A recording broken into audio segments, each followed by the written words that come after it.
ready? Loopcircus takes you from 10 Downing to 600 Park Street. Around the Twitterverse in 420. Loop Circus! Greetings from the middle of everywhere. I'm Ronnie Hayes, and this is your 420-ish Twitterverse update. Stay with us for this week's once heard can't be unseen Loopcircus Peekaboo, where today we find out how Vice always finds a way. In the global view, Boris Johnson may face a parliament rebellion for the latest round of COVID mitigation. Coming on the heels of a relaxed summer, measures such as the Rule of Six and the 10 p.m. curfew has conservatives screaming mad. They're demanding the Prime Minister shows scientific evidence for the necessity of these restrictions.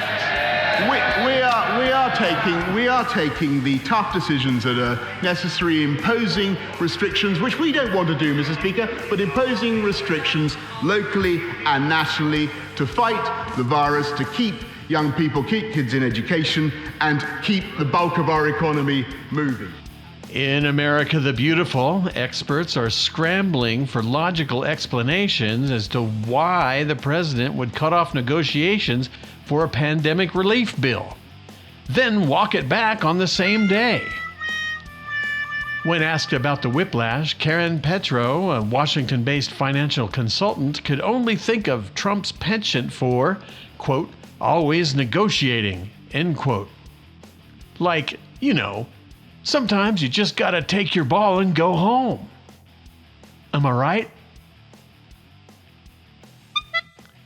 Sunny and warm home on the range, where the Senate race between physicians Barbara Boyer and Roger Marshall is down to the wire.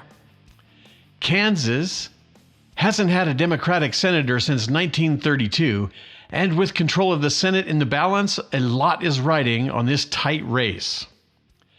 Get more information about the candidates on the C-SPAN website, where a recent debate is streaming on demand. And here at the fort, as of October 7, total COVID cases number around or just over 1,100. Healthcare providers are urging residents to stay vigilant with masking and social distancing, as long-term care facilities are still restricting family visits. This due to county positive test result ratios being too high. In the meantime, nationwide, scenarios for total online spring university semesters are in the wings. And today's Sympathy for the Donald segment has us wondering if aggressive COVID treatments don't have something to do with his itchy Twitter finger, prompting this week's market roller coaster ride. Supporters must be holding their breath as the COVID infection runs its course, and several close advisors turn up infected to boot. News from the White House is upbeat, but there are still a few days before we know if Mr. Trump is out of the woods. And finally, live entertainment and sports have taken a mighty COVID beating this spring and summer. As a way to cope, musicians and stand-up comics are giving Zoom concerts. Pro football and basketball are playing to fanless stands. Some have gone as far as to put mannequins in their seats. Mile High Stadium in Denver populated their seats with South Park character cutouts, a nod to Colorado natives Matt Stone and Trey Parker.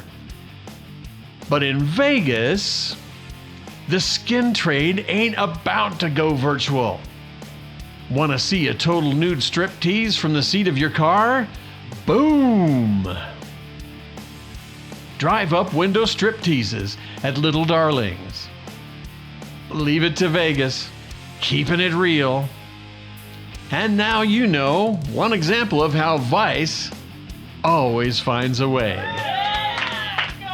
Okay, that does it for today. Get more loopy fun from our website, loopcircus.com. Thank you for listening. Be safe, be well, and pay the love forward. This is Ronnie Hayes. Till next time, so long.